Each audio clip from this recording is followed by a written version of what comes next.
I've been so disappointed in the past. I mean, how many packets of wet wipes do you have lying around your house that have 10, 20, 50 wet wipes that you'll never be able to use because they've dried out because the package doesn't close anymore?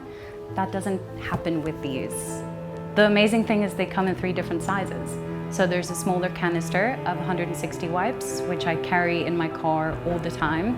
I have a bucket of 400 at home for all the surfaces. And at my business, I have more than 5 buckets of 600 wipes. Having 400 wet wipes in a bucket has been a life changer. As you can see, super easy to use. Big wet wipes, strong as can be. I couldn't tear this if I tried.